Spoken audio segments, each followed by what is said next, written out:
Most people dream of running away to an island. I design them. For the last decade, I've brought beautiful, intentional interior design to some of the most remote, untouched places in British Columbia. This is where I work, where the ocean is the highway, the barge is the delivery van, and every project begins with a tide chart, a weather window, and a very good team.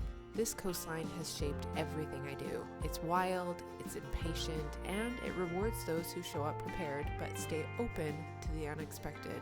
I don't just design interiors, I build magic at the edge of the map. I think that's part of why I love working this way. It reflects how my own family lives and the decade of my career that has carved beauty from the landscape into my clients' homes, all the while adventuring up and down these coastlines, drawn to the places where the road ends and the sea begins. There's something about these in-between spaces where land gives way to ocean that make us all feel a little more like ourselves.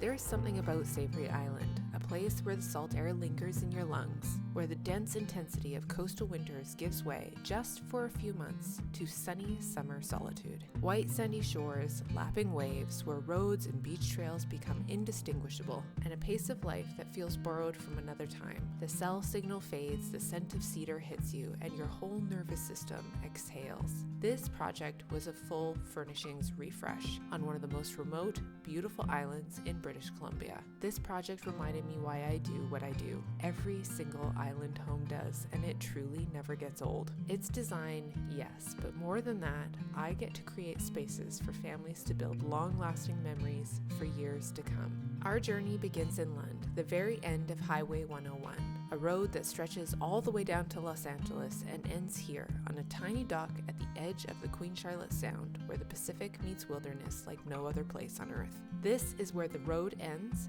and the adventure begins. No trip to Savary is complete without a stop at Nancy's Bakery. You'll see me here enjoying one of her iconic cinnamon buns, while a hummingbird joins me just inches from my hand. Nature isn't afraid of people here. There's a quiet synchronicity, a mutual understanding that we're all here to enjoy the peace this place so generously provides. The first water taxi of the morning is reserved for contractors, people who build and repair, install and create before the island stirs to life.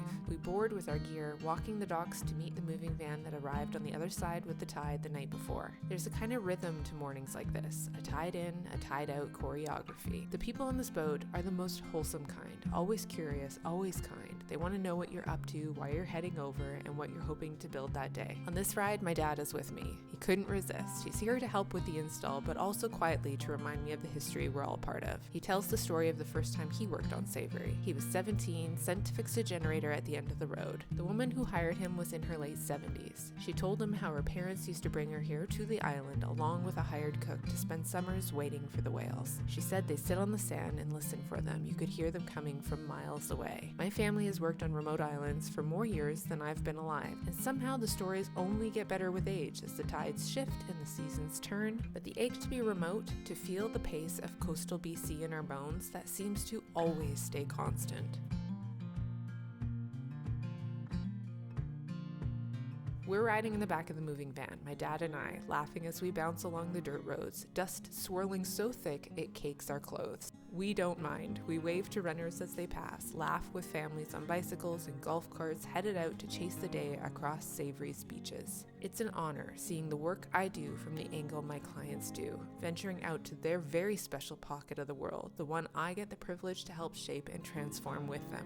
I love the journey as much as I love the destination, even when it means wiping layers of dust from my glasses, the kind that settles in when you travel roads that feel more like cross-country trails into paradise. The cottage sits at the northern tip of the island, a 2-story, 3-bedroom, open loft home perfectly positioned to catch the most magnetic sunsets you could possibly imagine. Today, it's cleared of furniture, a blank canvas waiting to soak up every ounce of creative vision we've been building toward for months. There's something about this moment, right before it all begins, that sparks something in me, because I know that in a single day, a home like this will shift from empty to intentional, from shell to soul. All the planning, all the scheduling, the shipments, the back and forth, the teamwork and trust, they all come together into one polished, purposeful day. A home ready to catch its family. The inspiration for this project was grounded in calm neutrals, inviting charming and tailored but never precious, it's designed for family life, lived in, loved in, but with a visually refined feel. One that breathes in the coastal air, pulls it into fabrics and furnishings, and reflects its beauty without ever veering into cliché.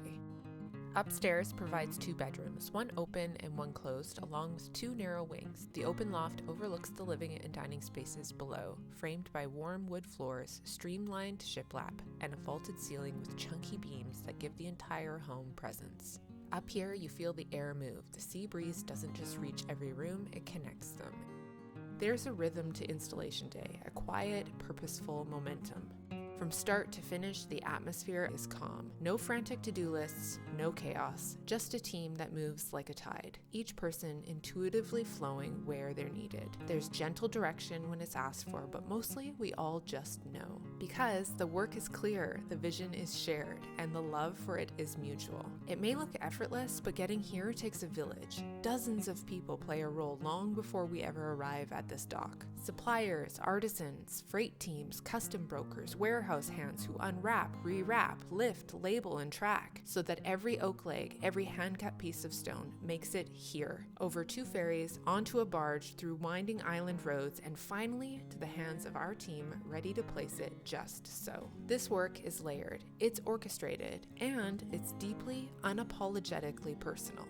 Because design, true design, isn't about staging something for a photo. It's about honoring the people who will live here. It's about creating a space that can hold them, love them, grow with them. And it's about the way a home can exhale when it's finally whole. That's what it's all about. We may come in with boxes and tools, with dust and tape and paint in our hands, but we leave behind something living, a home ready to begin again. We begin with unpacking, box by box, room by room. What was a blank canvas now waits to become a home. Every item in this home was chosen with purpose, not just to match a mood board or fill a corner, but to live here, to work here, to support slow mornings and sandy feet, to be beautiful, yes, but also durable, tactile, and grounded. I tend to move wherever I'm needed, holding a light in place, adjusting a detail, then returning to the rhythm of unpacking. Each item is treated like its own. I take in the texture of linen bedding, feel the drape, check the quality, making sure every piece earns its place in this home. We unroll rugs, shake out the folds, and watch as they settle into the floor like they've always belonged there. This oak table was handcrafted by Lock & Mortis right here on the coast of British Columbia. It's a piece that reflects this home, solid, simple, and rooted in place. Even the materials tell the story of the land it sits on. Unwrapping happens in layers, each item carefully revealed and prepped as we go, but always protected until the very last moment. Every move is intentional, and every piece deserves that kind of care. Back at the kitchen peninsula, my dad and I hang soft sand-toned LED pendants, visually quiet but designed to honor the self-generated power grid of the island. Form meets function, and every detail respects its surroundings. Lighting is unboxed, not just fixtures, but small sculptures meant to glow from within. There's a quiet kind of glee I feel with every piece I place, running my fingers along sumptuous striped linen bedding, lifting a light from its protective wrapping, and watching it flicker to life for the very first time. The beauty of that moment never wears off. It's like unwrapping intention over and over again. I unwrap the sconces. Beautiful plug-in pieces will repeat throughout the cottage to create cozy reading nooks and quiet corners where everyone can unwind in their own way. Next, we have linen duvets from Tofino Towel Co., locally made, effortlessly luxe, and with the kind of softness that only gets better with time. And then a little eye candy. Throws, pillows, nothing too precious, but still perfectly placed. The rug I roll out is indoor-outdoor, chosen to stand up to sea spray and sandy feet while still anchoring the room in texture and ease. Into the dining area where conversation will stretch past sunset, anchored by solid oak and sumptuous lighting. I hold the pendant steady as my dad secures it in place, a large-scale paper cocoon woven like a sailor's rope. It's a quiet nod to the sea, a reference to the coast without ever slipping into cliché. When it lights up, it glows from within, soft, sculptural, and completely satisfying. The The sofa is carried in next, Canadian-made, upholstered in a fabric built to last, light and breathable, designed to hold the years gracefully. Its solid oak legs echo the tones used throughout the cottage, a quiet thread of continuity. And then comes the chair, cream boucle, low and welcoming, its curves mirroring a shell that's been shaped by time and tide, washed ashore and waiting for tiny hands to call it treasure. The children's loft rooms are next, bright, unfussy, filled with possibility, little nooks that say, "You're welcome here, make this yours." We keep the bedroom simple on purpose, toned back, unpretentious, the perfect place for a duffel bag to land or a wet bathing suit to dry in the sun. Sometimes the best interior design solution is to remind kids why they came here in the first place. To run outside, to get sandy, to return barefoot and sun-kissed to something soft and easy. The carpets bring a touch of comfort underfoot. The beds are layered just enough. No pressure to be perfect, only to be peaceful. It's a space for quiet play, slow mornings, and the kind of rest that comes only after a really good beach day. I fluff pillows, smooth sheets, adjust the corner of a linen throw until it feels just right. It's not perfectionism, it's care.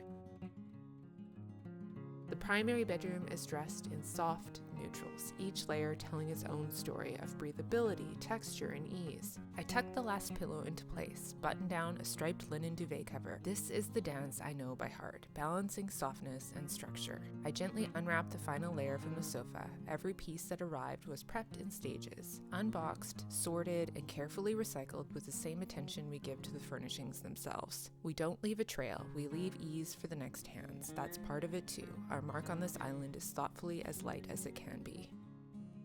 Inside, I begin positioning furniture, a quiet choreography of inches, each placement the result of years of practice and an unwavering eye for the things most people never notice, but always feel. It's one of my greatest goals, that when my clients turn the key and step inside, it already feels like home. I unwrap a solid oak and granite side table, the soft beige and gray tones pulling directly from the sand and stone just steps outside the door. Next, a weighty carved piece from barter, crafted from western hemlock. There's something deeply grounding about furniture that shares a history with the land it rests on. Then come the final layers, blankets, pillows, textiles that carry intention, not just color, each one added slowly, carefully, like brushstrokes on a canvas I've been building for months. All the tones, all the textures, meeting each other without competing, forming something whole. And at last, I remove the final protective wrap from the dining table and benches. The oak sings in the light. You can feel the craftsmanship in every edge. The kind-hearted labor of the hands that made it. That signature lock and mortise stain, rich, layered, and unmistakably theirs. It's not just a table, it's an heirloom in the making, and it belongs right here.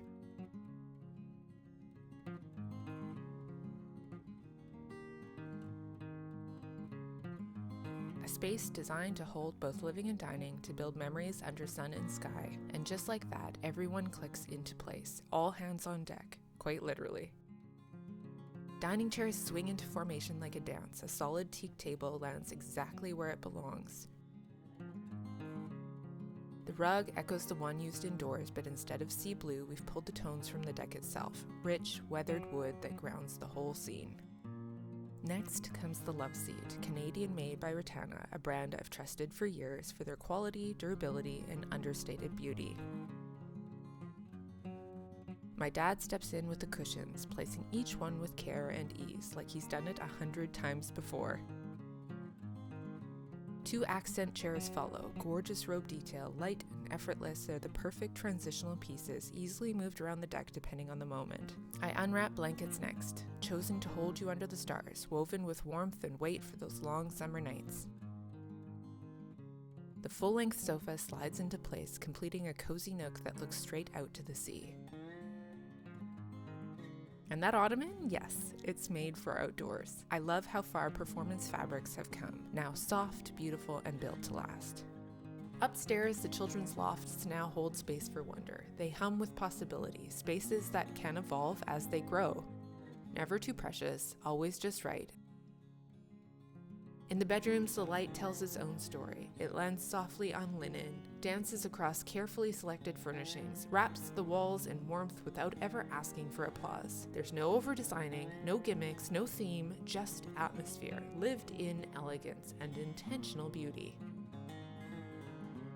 When the last piece is placed and I pull out my camera to document it all, the room falls still. There's a quiet that settles in, like the space knows it's complete. In that moment, I feel it too, a calm that rises from the floors up. Not pride exactly, but peace, like the home is exhaling and so am I. I walk through each space one last time, tucking corners, adjusting angles, making sure everything is just right, and then I let go. I always check my pockets, pat my sides for my phone, my tape measure, certain I've forgotten something. And eventually I realize I have, because what I'm actually leaving behind is a piece of myself. 1,000 small decisions, quiet moments of vision, hours of coordination no one will ever see, and still I find myself wishing that for just a moment I could be a fly on the wall as this home begins to live, as pillows shift, beds unmake, towels get used, and stories start to settle into the walls. That's the part I never get to witness, and maybe that's the point. I wasn't designing it for me, I was designing it for them, and now it's theirs. This is what I do. This is what we do. We bring soul to structure, poetry to process, and high-functioning, high-emotion design to places other people think are too hard to reach. I've spent years building this skill set, not just designing homes, but moving entire visions across water, through weather, into reality. From a young age, at my mother's heels, as she's an interior designer doing island homes like this her entire career as well. This is in my bones. If you have a property like this on the coast, on an island, off the grid, and you've told yourself it would be too hard to furnish, too complicated to coordinate, too remote to do it right, let this be your sign. Not only is it possible, it can be effortless, it can be artful, and it can be unforgettable. And if you're a producer watching this, wondering if this could be a fantastic television series, wondering if this is the kind of story the world is craving, yes, it is. And you've just seen the proof, because this is design at the edge of the map. This is creativity with sea legs, and this is exactly what I was meant to do. If you're ready to bring your vision to life, the link is in the description. Let's make it happen. I would love to work with you. Follow me on Instagram for real-time installs, coastal chaos, and behind the scenes of interior design meets family life. And don't forget to subscribe, it means more than you know. Let's go watch this next video together.